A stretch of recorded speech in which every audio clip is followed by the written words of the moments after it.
Welcome to Kim Talks Resilience, where we share stories of insight and inspiration in life, love, and business with resilient women from around the world. Speaking with authors, entrepreneurs, founders, and coaches to learn their strategies for a more resilient life so we can all build the life we love. I'm your host, Kim Hayden. Hello, and welcome back to Kim Talks Resilience. I'm Kim Hayden, your host, and I am super grateful that you're taking a moment of your time to share it with myself and my amazing guest today. Because you know what?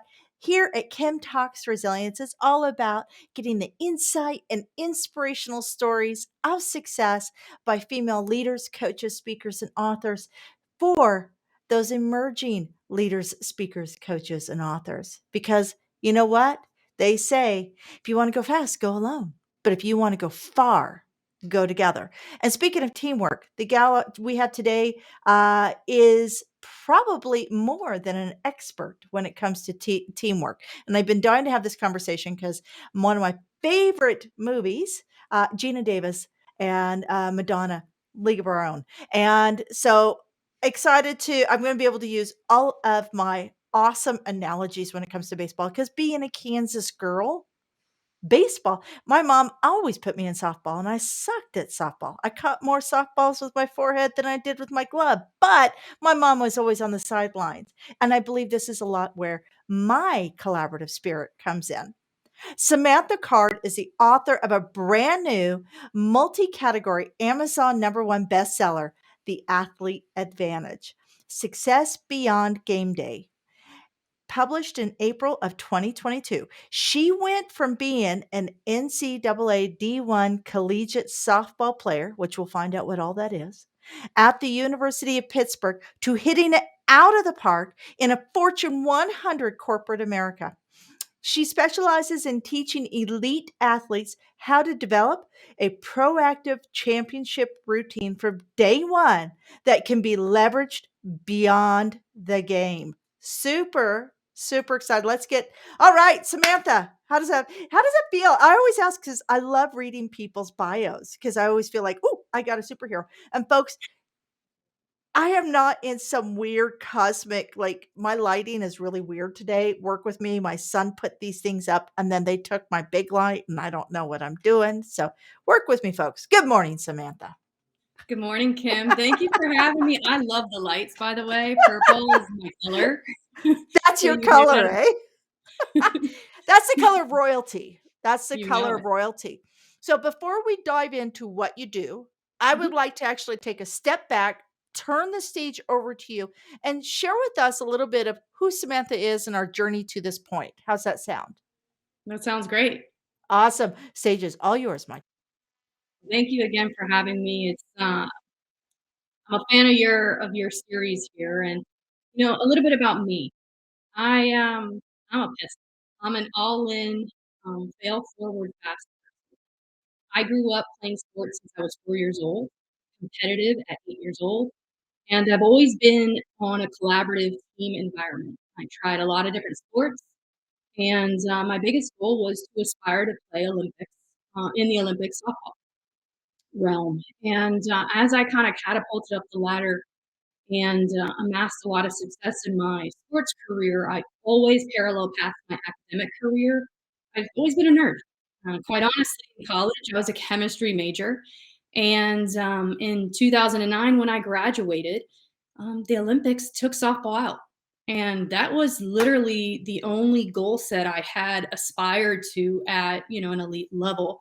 So when they took it out and the market collapsed, I looked left and right and had a full-blown identity crisis. Well, what next? My identity was always kind of put through sport, and I couldn't really think beyond it, even though I had a chemistry degree, even though I had so many journeys and opportunities to learn and grow in a multitude of areas. And then at that point, it, it was either going to define me or I was going to conquer it. So I chose to conquer it and left sports behind and used it as a vehicle, which then became my second sport, which was corporate America. I had 0 years of work experience, didn't have the luxury to have internships because sports was life. It was a year-round commitment, fully disciplined to aspiring to be at the highest level. And got into corporate America, catapulted up the ladder, understood the concept of sponsorship, gaining champions on your behalf. And next thing you know, I was running $10 billion merger acquisitions by about 26 years old. Thought it was normal, clearly wasn't. But from that point on, the world was my oyster, and I always looked at it in that way and catapulted up the ladder and started to run businesses. And I realized as successful as I was becoming, I wasn't fulfilling my why. And my why was to help athletes circle back and say thank you and give back. So I left my corporate career, and this is where I'm at now. You said something before we move into what you do. I'd like to actually ask you a question as to you said because sports was all consuming, you didn't have a resume when you went in, yet you quickly excelled upwards. Mhm, I find that that a lot of women who have a really great product, which is typically themselves, mhm, um, are always afraid to talk about it, or they have that imposter syndrome. mhm. What do you think was that piece that moved you forward with that confidence to excel forward, even though you didn't have anything to show? You had nothing on paper to walk up, say, "This is who I am, this is what I can do." You literally had to walk in and say, "This is who I am, and this is what I Absolutely. can do." So can you give us, like, maybe a mantra, an exercise, anything that's a one tip, simplified way that we can implement in having that confidence? Fall forward fast, period. So for me, I'm not defined by a bleak piece of paper that says the word resume on it. I am the brand. And I knew that I know how to win. I know how to drive results. It just might be in a different package. So I wanted to connect the dots on my experiential skill sets that I amassed my whole entire athletic career, right? Yeah. And I just repackaged it. So it's all about leaning in, going all in, and not being afraid to fail, because in failure comes the learning. And what's the worst that could happen? Absolutely. I totally agree. IRS can find you. That's the worst. No, just joking, True, folks. true. So walk us through what you do, because I hear corporate America and then I'm hearing athletes, and I'm trying to put this together. Can you walk us through what you do? Exactly. So I leverage every experience I've probably had ever in my life. Okay. So as an athlete, a student athlete, there's a lot of leadership qualities, discipline, consistency, a lot of the different things that I amassed, right? Leadership, right? So I acquired that in my student athlete career. And then I pivoted to become what I call my second sport, which was a corporate athlete. So I was garnering, success by leveraging my athleticism, right? And repackaging it into this powerhouse business person that authentically shows up as herself and gets a seat at the table. So that then became, well, I can run a business. So not only am I a leader, I can bring others along, I can run a business financially. And then, oh, wait, I have one more. There's one thing to be a leader. True leadership is enabling others and empowering others to come and get into your role, take your role. I don't want to be in my role forever. So, where I'm kind of bringing both of these things together is I'm building a team of powerhouses around me to take my spot where we all level up and we're all growing together. And we're making sure that we're empowering and championing, and we're also sponsoring each other. Okay. So I'm helping others learn how to run a business, how to meet others where they can receive information. I'm also helping them build the behavior set to be able to transition and repackage different life circumstances into this endeavor called business to become successful and live your life like a work of art, because that's honestly my big mantra. And we're seeing a lot of I know you have to know who James Clear is from Mhm. Atomic Habits, Mm. and I see you almost as the female version of him because his origin story is in baseball also, and he was taken out, literally taken out, Mhm. and unable to proceed in professional, just as you were taken out and Mhm. unable to proceed on a professional level. First of all, what is NCAA D1? So, what is NCAA? So the NCAA, think of it as the body, the organization that is in charge of all of college sports across the country at all the Okay. different divisions. And D1 is the highest division. It's D1, D2, D3. And if you have children, are they all gonna be like the first one's gonna have a D name? You gotta have a D name. Yeah. D1, it's all on you. I'm only having one. Um, Yeah. that's mom humor. If dads can have dad humor, that's a mom humor moment. Okay, so when we walk into this, so I'm getting clarity as to what you are doing at this time. Is you have pivoted, you've conquered corporate, but now you're implementing the psychology and the drive that creates champion athletes into people who are driving their careers and their opportunities forward. Is that correct? 100%. 100%. Okay. Okay. I love this. I love this. And like I said, I did play softball, but I think I've Welcome had aboard. several concussions from the ball hitting my head. I was an awful, awful. I'm like, I just literally have no coordination. I love the fact that mosh pits were really huge in the 80s because what my coordinated dance looked like a mosh dance. So, Yeah. and anybody, if you want to know what that looks like, go take a look. It looks, that was me. Um, so when we look at this, what are some of like the top 3 things that we see athletes do for high performance, that high performing athletes that translate over into corporate world achievement? Does that Oh, I have 3 clear ones. The awesome? first one is absolute grit. You can do a lot Yes. more than you think you can, and you're not gonna tell me otherwise. And it's just weird willpower and sheer grit to be able to get you into any room, and although you're uncomfortable, you still go for it, right? Yep. The other one, which I think is probably the most important, is effective communication across a wide array of different personalities and people.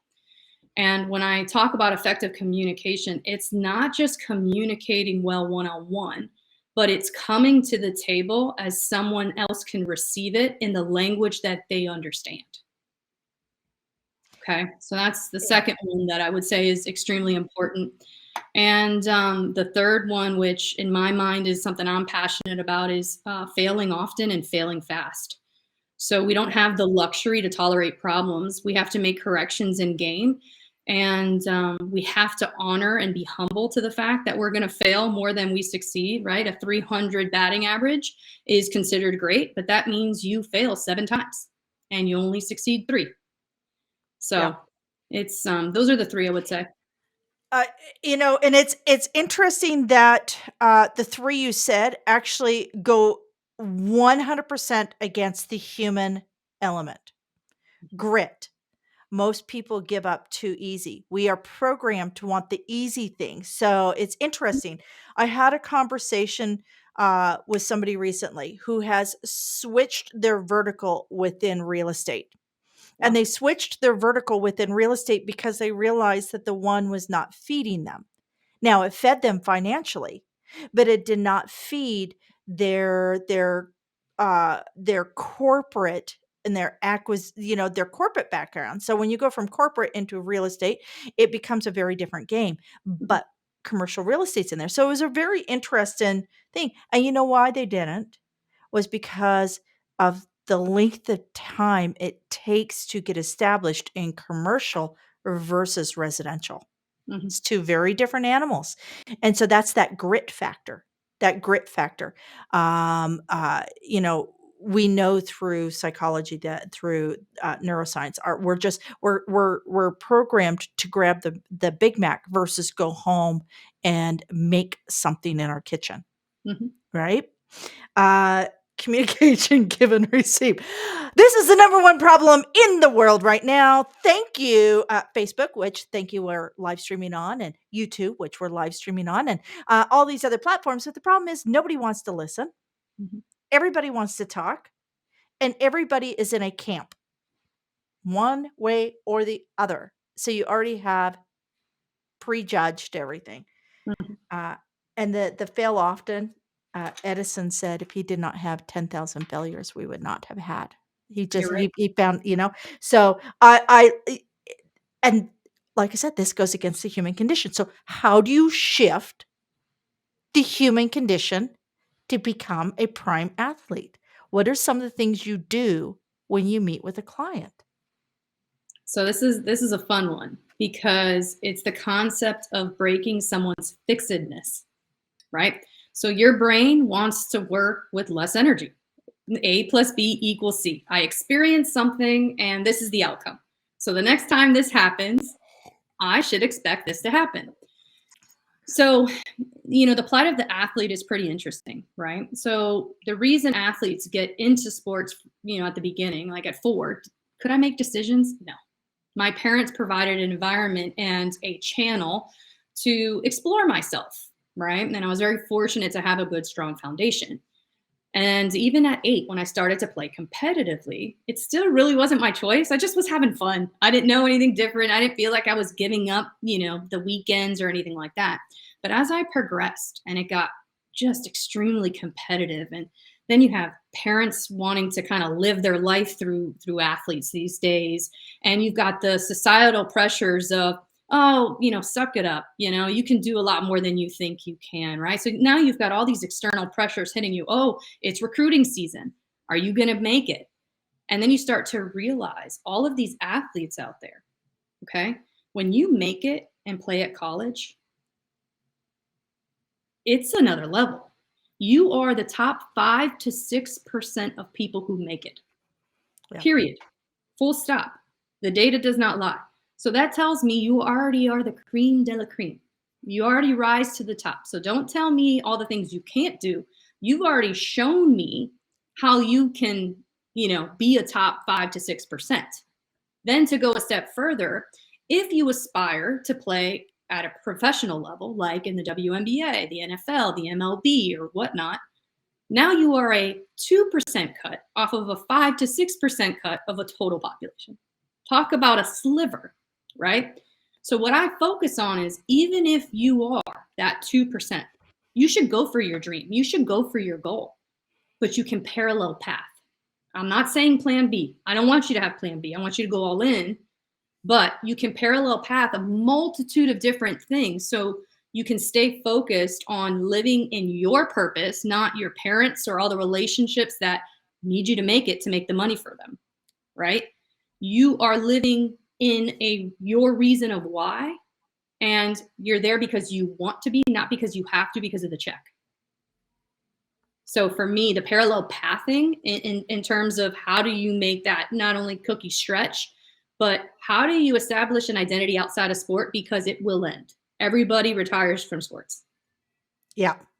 Well, and I think t lending to that is the new phenomenon. So we had the gig economy, we had all these things come in.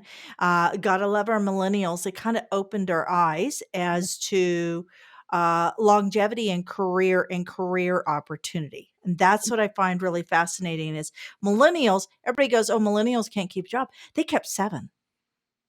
They would keep 7, and, everybody goes, "Oh, they only made X amount of dollars."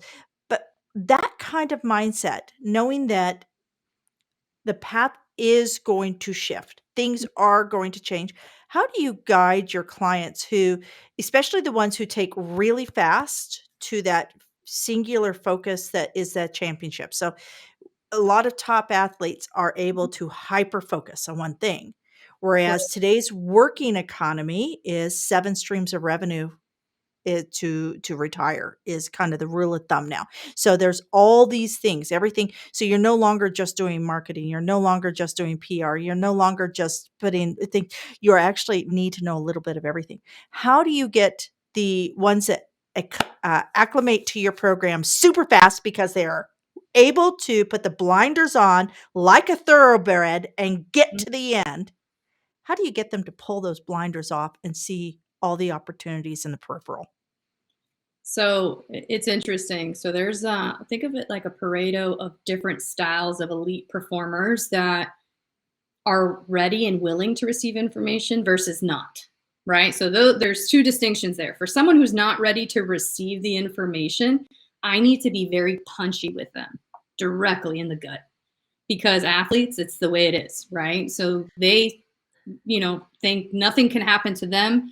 The world is my oyster. I'm playing ball, right? You can't tell me a Yeah. thing otherwise, right?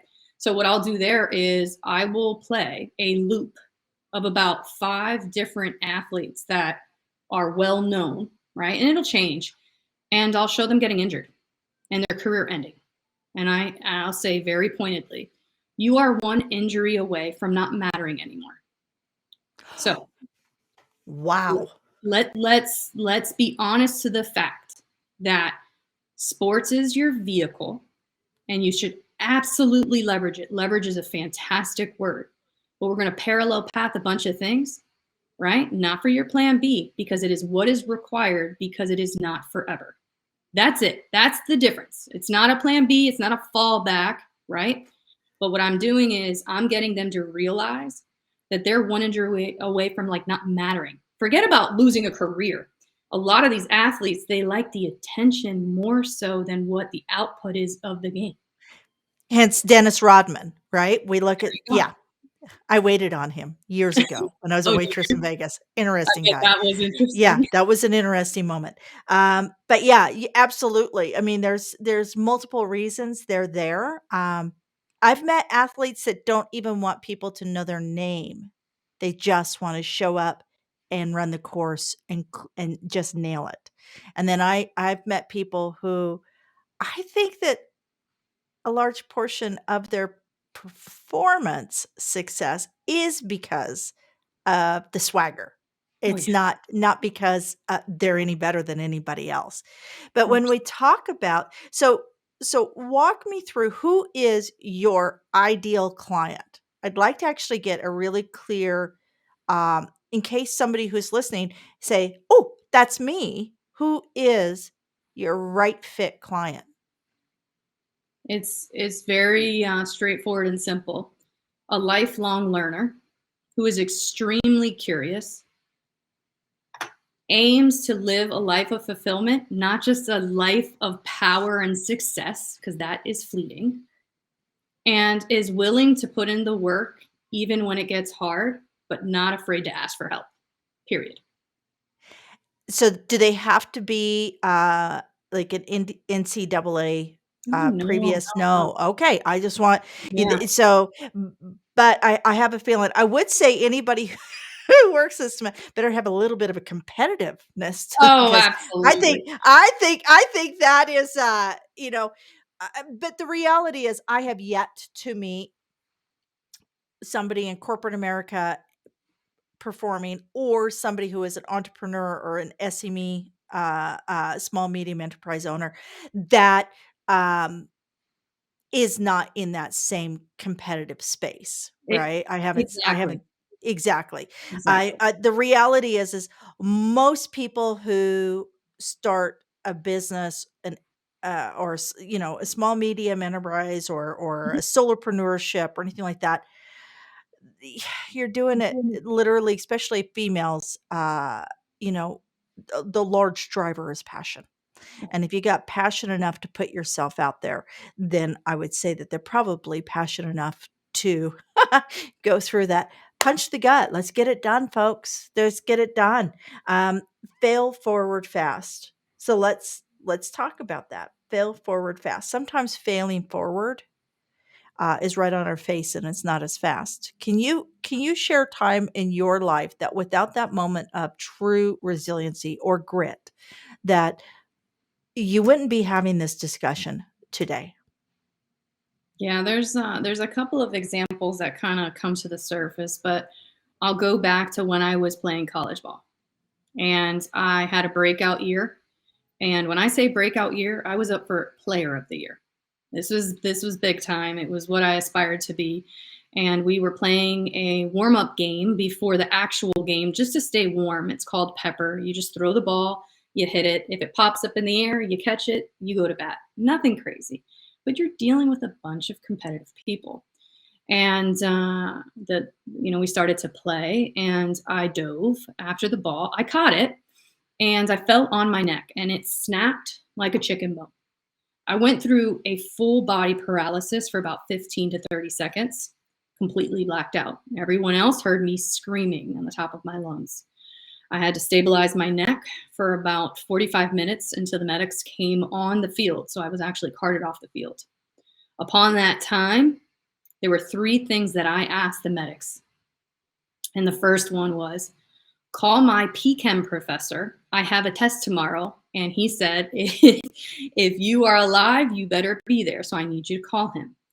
The second one was, do not cut my uniform off. I am going to wear number 3. I'm just not feeling so great right now, but don't you dare cut my uniform off. And the third one was, don't call my mom. I don't need to deal with any other stressors or anything like that. And the reason that is extremely pivotal, there's a couple things. Number one, I lost feeling to my legs. Number two, I was taken out for a couple of months because they thought I broke my C1 in my spine. And I was out for about like 3 months. The season started. I thought, am I going to get red shirt? What's going to happen? Ended up, the swelling went down and found out I was born without it. I had a congenital defect. So not only was I born without it, not only did I tweak and my neck was all weak, right? I had to then bounce back to play in the season, being extremely sick because I had to physically get back to speed really fast. And it taught me that I could do a lot more than I think I can, that I am mentally strong, and that I am more than equipped, capable, and prepared to succeed in anything that faces me, even if that is a paralysis for 30 seconds. So for me, that was a game changer to really dig deep and figure out who I was to the core beyond sports. Wow. Yeah. And yeah, I can't even fathom. I mean, I have watched my daughter go through similar issues. I have been the mother, the crazy mother, the drama mother on the sidelines, freaking out. I understand absolutely why you said, "Don't call my mother." I'm that mom. Yeah. I love what you just said, though. More than equipped. Hmm. We are all more than what we actually show up with Hmm. in so many ways. And some of this goes back to knowing what your mission statement is and what your vision is.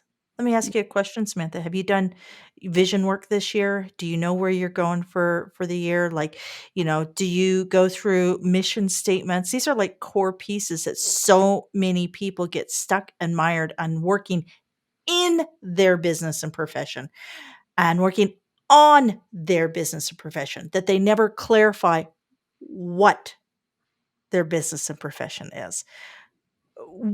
Tell me how you kickstart your year or end of year or go into the next that you think every single one of your clients really need to understand that they are more than equipped. How do you arm them up so that if they have an accident, an incident, something, they can still get back up 90 days later and say, okay, I'm going to do this. I'm finishing it strong. So, how do you do that? Yeah. So I don't wait to the end of the year. I don't wait to the beginning of the year. It's an ongoing process. So, as athletes, as corporate athletes, anybody who is all in and really aspires to get to the next level, you need to learn how to take the dedicated time to reflect. And what I do is I do quarterly check ins with myself. So, I have my vision, I have my mission, I have my milestones. So, I have chunks of time right, that I know are going to be a gatepost, and then I back into 2-week sprints. So I have my vision always up front. I have my mission always up front. And then I have the different actions and results that I need, that I aspire to have at certain times. And I check in every 2 weeks.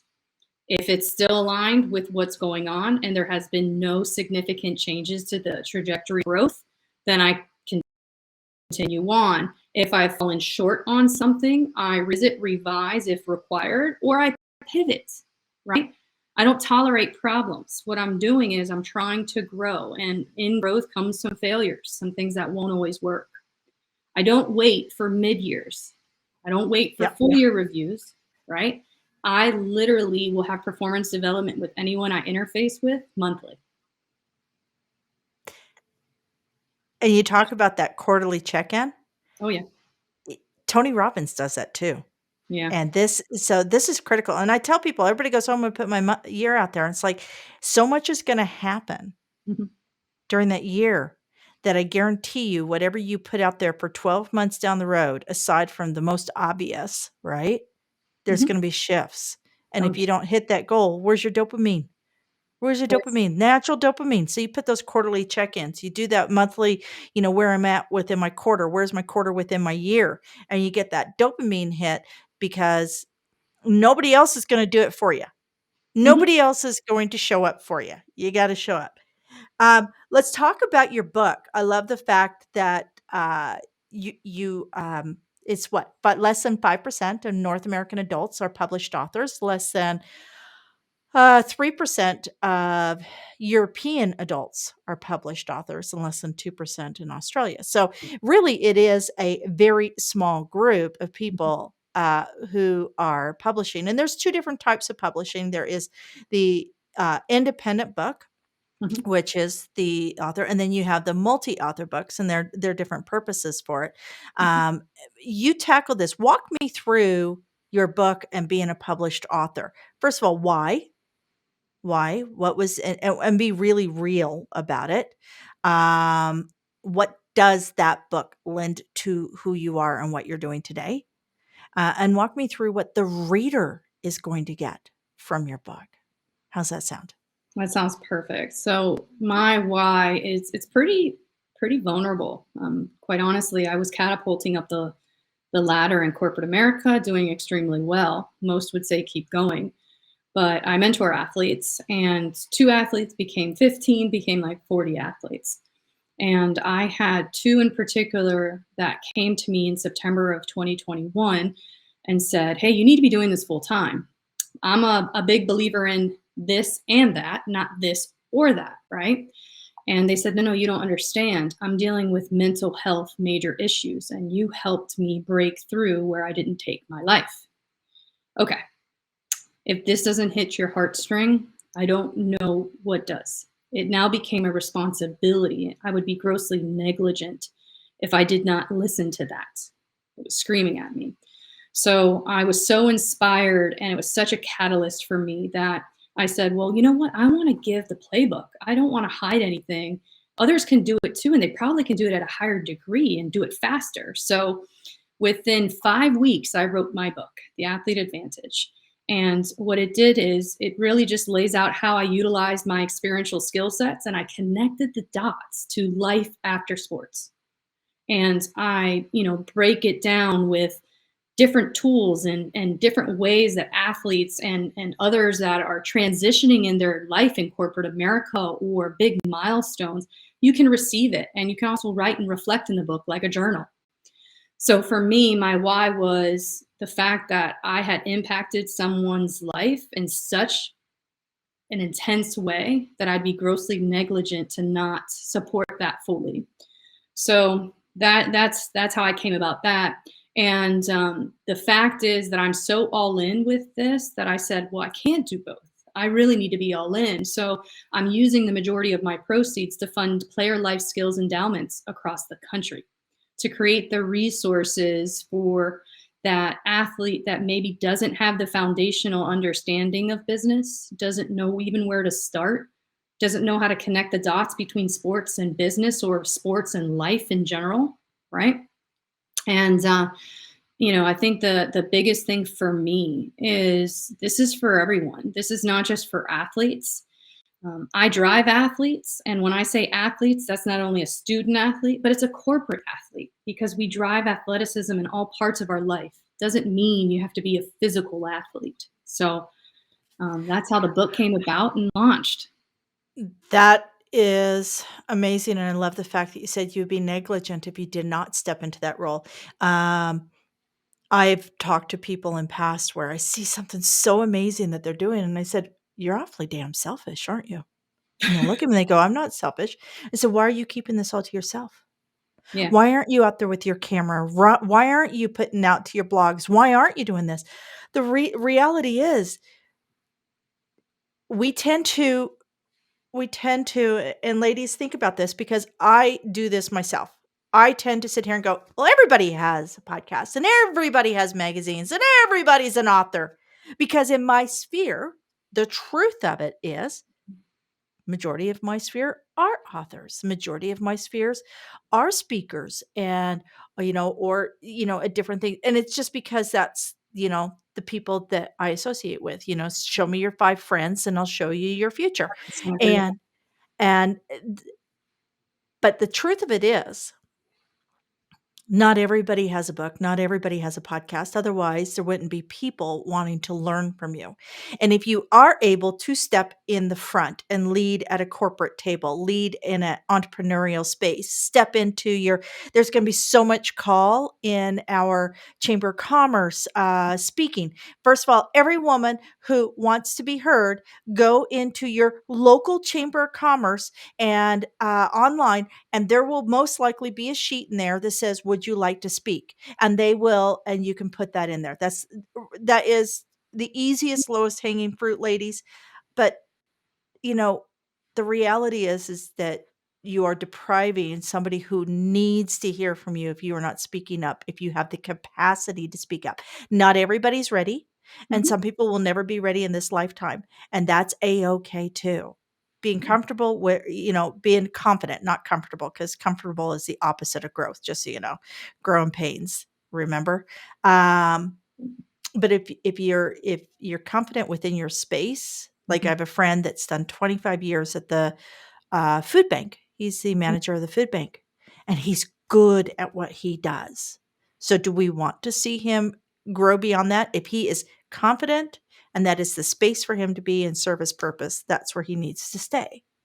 Yep. But if he wanted to go and write a book and start coaching people on how to help distribute when we are in food shortage and food crisis for so many North Americans, then he should do that. Know where you are at. Do those mission and vision because that's critical. Give yourself 90-day breakdowns. Where can we find you, Samantha? Somebody out there who is ready to run the Ironman of their career and they need a coach because trust me, people, you do not get to the Ironman or the top of the mountain or the Olympics or the NCAA. You do not get to any of that without a coach or a mentor. You just don't. It doesn't happen. Where can we find you, Samantha? Yeah, so my website is my name, samanthacard.com, and I manage it all. I like to directly connect with everyone. Same as my Instagram, it's Samantha S. Card. I try to keep it simple. Same thing with my Twitter handle. I keep it consistent across the channels here. And when you receive a response, which you will, it will be from me. It will be one on one. It is the way I operate, and it's how I authentically connect with what you need and why. And where is the information on the charitable aspects of the business and the give back community give backs? Is that on your website also? Yes, it is. And the majority of my endowments are going and funneled through my book, which is on Amazon.com, The Athlete Advantage. And every year, I'm taking 40% immediate cut. And then from there, I'm going to build different pillars relative to the foundation and match others that come to the table authentically and I'm supportive of. I'd love to support their endeavors as well. Excellent. Can you tell us again where name of the book and where they can get it again? The Athlete Advantage: Success Beyond Game Day, and it is on Amazon in hardcover, Kindle, and Audible, which is my voice. Audible. Here's a tip. If you're going to be a published author, Audible books are the way to go because less than 10% of all books that are created actually are turned into Audible. And Audible, then you can actually submit your Audible book to a DAISY format through the government of America, and they will supply it free of charge to people who are low vision and vision impaired. So, and that is actually 10% of the 10% actually get shared with our vision impaired neighbors. So, lots of great tips here, folks. There, put your game face on, get out there. There's no crying in baseball. Come on, folks. There's no crying in business. You just got to get out there and do it. And um, I'll give you guys some numbers. In real estate, you'll see all the real estate ads coming and going. When we do lead generation, the average is less than 1% of those lead generations will formulate into a honest to goodness client. So when we look at that, how many times are you hitting the ball? How many times are you picking up the phone? How many times are you stepping up to that start line, even though you didn't make it to the finish line? Just remember, what is that? Hold on. Where is it? Up there on the very top. You may not be able to see. It says, next hill, please. Oh, Keep it I coming. love that. Next hill. Next. Okay. Give me a quote. Whatever you're thinking today, what you woke up with, what you went to bed with, give me a quote that somebody can write on their mirror to inspire them. Practice doesn't make perfect. Practice makes permanence. Oh, that's good. Practice makes, because of when we think muscle memory, you know how they always talk about you can't get it without practice. 100%. How do you get to Carnegie Hall? Practice, practice, practice. That's sorry. I'm just full of all the mom jokes this I morning. love it. So, and by the way, those of you who are waiting to start because they want it to be perfect, definition of perfect is complete, nowhere left to go. And I hope you only get that when you hit the grave. Everything else is progress, baby. And progress is beautiful because that gives us a story. Anything else you'd like to share, Samantha, before I close out the show today? No, thank you for the opportunity and being able to share with you and your audience is a big deal. So thank you. I am super, super grateful that we were able to connect here. I know that we've just shifted somebody's life. I know that. You don't walk away from great conversations with amazing people without picking up one thing that can shift. And all you need is that 1 degree. I think we all know 1 degree and then another degree and then another degree. And before you know it, everything shifts. Mhm. Everything shifts. So again, folks, I can't thank you enough. This is what I love to do. I love talking to the superheroes that are walking this earth, leading the parade of greatness that we as human beings should be striving for, that are being the change that we all want to see within our communities and our associations and our corporate spaces. If you ever feel that your resiliency is lagging even just a wee bit, be sure to go over to resilientgift.com and sign up there, and you'll get the bi-monthly magazine. You'll get, invited when we do our women's our live virtual events, which are actually very cool because they're immersive campuses.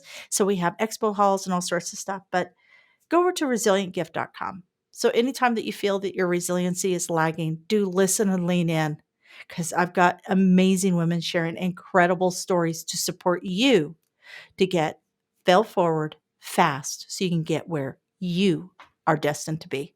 Until next time, I'm Kim Hayden. This is Kim Talks Resilience. Thank you for joining us here today at Kim Talks Resilience. I'm your host, Kim Hayden, and I'd love to invite you to our resilient community at resilientgift.com. That's resilientgift.com, and we'll send you our magazine and tickets for upcoming events and all sorts of cool things we do here. So be sure to keep watching, and you know what? Don't forget to like, subscribe, comment, and share because we all know that sharing is caring.